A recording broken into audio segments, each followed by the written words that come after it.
कैसे आप सब लोग। So welcome to all in this video. So guys आज इस वीडियो में हम बात करने वाले हैं सिग्मिक एसिड पाथवे के बारे में।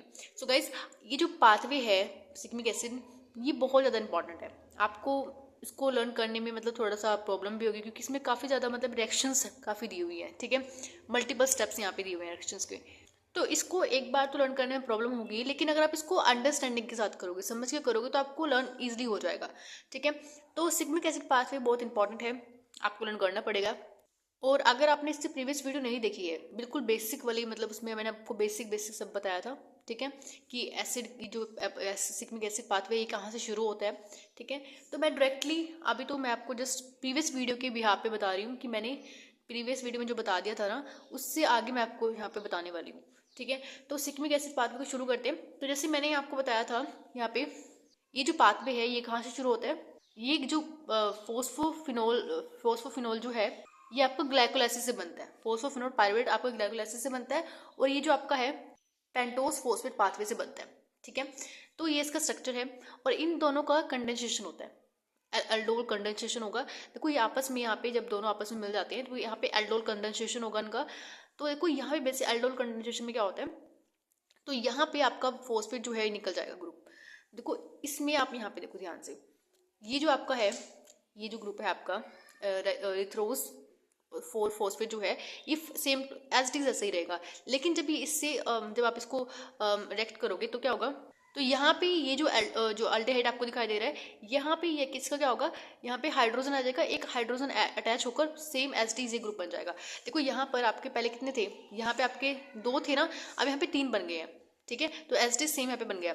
उसके बाद देखो यहाँ पे CH3 as it is same है यहाँ पर। ठीक है, उसके बाद ये फॉस्फेट ग्रुप है यहाँ से हट गया, और जो ये डबल बॉन्ड था ये इधर आ गया।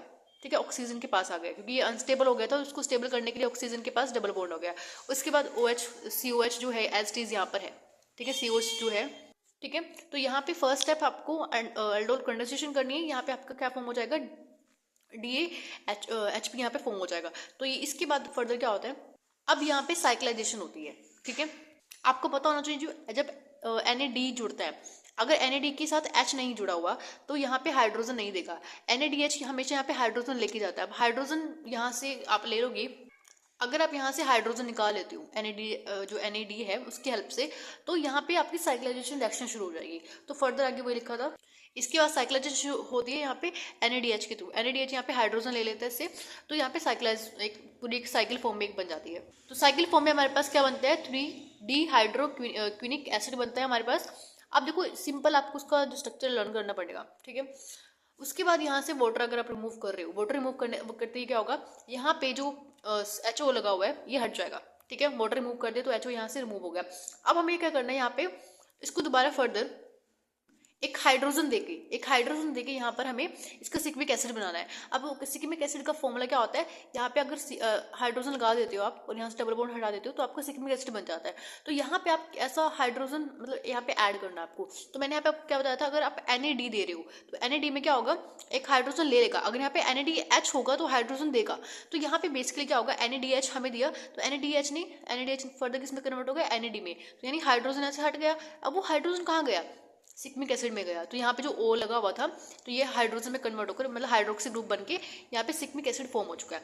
अब फर्दर देखो क्या होता है, अब सिग्मिक एसिड तो बन चुका है हमारे पास। अब सिग्मिक एसिड से मैंने आपको बताया था कि टायरोसिन बनता है, ट्रिप्टोफैन बनता है, ठीक है, फिनाइलएलानाइन बनता है। तो डिफरेंट डिफरेंट टाइप के अमीनो एसिड बनते हैं। तो ये बेसिकली हम 3 अमीनो एसिड यहाँ पे आपको फॉर्म करके आगे दिखाने वाले हैं।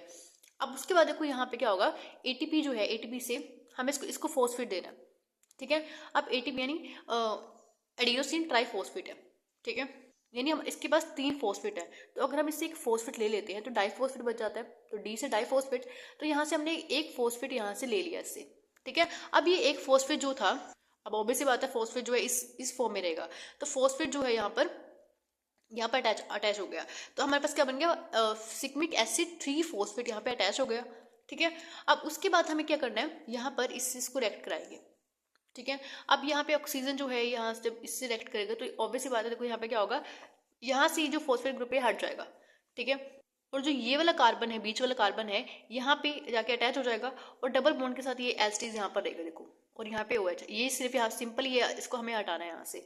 उसके बाद हमारे पास क्या बन जाएगा, 5 इनोल पायरुवेल सिकमिक एसिड 3 फॉस्फेट यहाँ पे फॉर्म हो गया। ठीक है, अब जो आगे अगर आप यहाँ से ये हमें हटाना है, यहाँ पे ये जो फॉस्फेट ग्रुप लगा हुआ है ये हटाना है यहाँ से। ठीक है, तो उसको यहाँ से इसको रिमूव करके फर्दर हमारे पास यहाँ पे क्रोएस्मिक एसिड यहाँ पे फॉर्म हो जाएगा। क्रोएस्मिक एसिड फर्दर आपका यहाँ पे मतलब जो आपकी अमीनो एसिड है उसको बनाने में हेल्प करता है। अभी लास्ट स्टेप होगा। ठीक है, उसके बाद देखो यहाँ पे क्रोएस्मिक एसिड से क्या बनता है, यहाँ पे पहली देखो 2 रिएक्शन चलती है यहाँ पे। एंथ्रेलिक एसिड बनता है, उसके बाद बनता है प्रीफेनिक एसिड। एंथ्रेलिक एसिड जो है देखो यहाँ पे एंथ्रेलिक एसिड से फर्दर हमारे पास ट्रिप्टोफैन बनेगा। अब यहाँ पे एंथ्रेलिक एसिड इससे फॉर्म होगा, इससे एंथ्रेलिक एसिड ही फॉर्म होगा, और यहाँ पे जो प्रीफेनिक एसिड है ये भी बनता है। अब पहले हम एंथ्रेलिक एसिड देख लेते हैं। एंथ्रेलिक एसिड से बनता है हमारे पास ट्रिप्टोफैन। ठीक है, ट्रिप्टोफैन जनरली आपकी मिल्क में भी प्रेजेंट होते हैं। ठीक है, मिल्क में आप जो ये ट्रिप्टोफैन है ये आपका सेरोटोनिन बनाने में हेल्प करता है। सेरोटोनिन जो आपका मेलाटोनिन वगैरह होता है इसमें हेल्प करता है बॉडी में। तभी आप देखना कभी जो रात में जब आप दूध पीते हो ना तो आपको अच्छी नींद आती है, क्योंकि ट्रिप्टोफैन जो है फर्दर जो आपके टाइप ऑफ हॉर्मोन्स होते हैं उसको बनने में हेल्प करता है। ठीक है, अब देखो यहाँ पे ये जो है, क्योंकि मिल्क के अंदर भी ट्रिप्टोफैन प्रेजेंट होता है इसलिए बेसिकली होता है। ठीक है, अब देखो यहाँ पे हमारे पास एंथ्रेलिक जो एसिड था ये फर्दर आपका ट्रिप्टोफैन में कन्वर्ट हो जाता है। ठीक है, तो एक अमीनो एसिड हमने बना लिया। अब नेक्स्ट हमारे पास जो फिनाइल एलानिन और टायरोसिन है उसको बनाना है। देखो ये जो बनता है जो आपका फिनाइल एलानिन है और टायरोसिन है ये बनता है आपका प्रीफेनिक एसिड से बनता है। अब अगर हम इसको आगे फर्दर लेके जाएं तो ये तो आपका स्ट्रक्चर है प्रीफेनिक एसिड का, ये प्रीफेनिक एसिड है, आपको लर्न रखना है स्ट्रक्चर इसका। उसके बाद देखो अगर आपको बनाना है यहाँ पर फिनाइल एलानिन, अगर आपको बनाना है तो यहाँ पर आपको कार्बन डाइऑक्साइड और वाटर आपको दोनों रिमूव करने पड़ेंगे। ठीक है, अगर आप कार्बन डाइऑक्साइड रिमूव कर देते हो यहाँ से, मतलब कार्बन डाइऑक्साइड निकालोगे तो क्या होगा, बेसिकली आपको ये स्ट्रक्चर रहेगा आपके पास, ये तो हट जाएगा यहाँ से। तो देखो यहाँ पर आपके पास कार्बन डाइऑक्साइड निकाल दी तो आपका ये COH ग्रुप भी हट जाएगा। अगर आप वाटर निकाल दोगे तो आपका ये जो है इसका एक हाइड्रोजन और ऐसे मिलाकर आप बोल सकते हो वाटर रिमूव हो जाएगा यहाँ से। ठीक है, तो आपके पास क्या बन गया, हमारे पास फिनाइल पायरुविक एसिड बन गया। ठीक है, अब फिनाइल पायरुविक एसिड बन गया।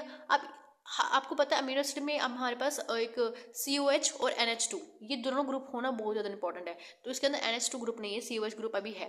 तो यहाँ से अगर हम इसको रिमूव कर दो ऑक्सीजन को, किसकी हेल्प से, रिडक्टिव जो आपके पास ट्रांसएमिनेशन है, अगर हम इसको कर देते हैं यानी अमीन ग्रुप यहाँ पे ऐड कर देते हैं तो देखो यहाँ पर हमने ऑक्सीजन को हटाकर ये H है। ठीक है, ये H है, यहाँ पे NH2 ग्रुप हमने ऐड कर दिया तो हमारे पास क्या बन जाएगा, फिनाइल एलानिन बन जाएगा। अगर आप यहाँ पे ऑक्सीजन हाइड्रोक्सी ग्रुप ऐड कर देते हो तो आपके पास टायरोसिन बन जाता है। ठीक है, हमारी बॉडी में भी क्या होता है, जो फिनाइल एलानिन से टायरोसिन बनता है। ठीक है, सिर्फ यहाँ पे एक बेसिकली क्या होता है, हाइड्रोक्सी ग्रुप ऐड करना होता है, बेसिकली सारा सेम होता है।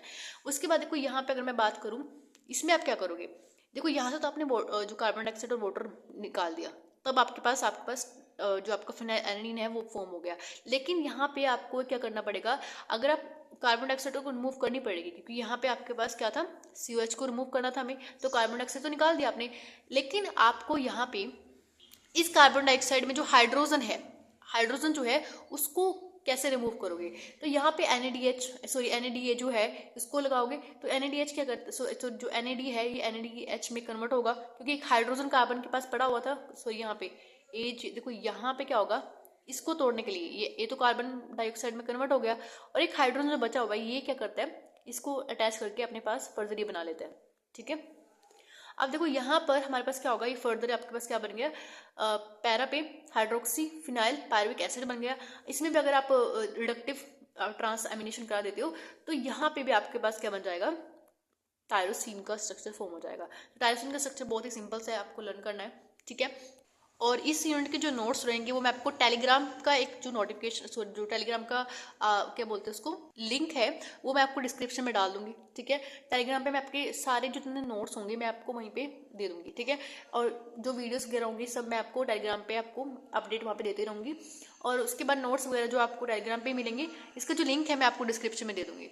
और अगर आपको वीडियो में कोई प्रॉब्लम लगी या मतलब कोई चीज़ समझ नहीं है तो मैं कमेंट में पूछ सकते हैं। ठीक है, टेलीग्राम पे भी आप पूछ सकते हो, नो डाउट।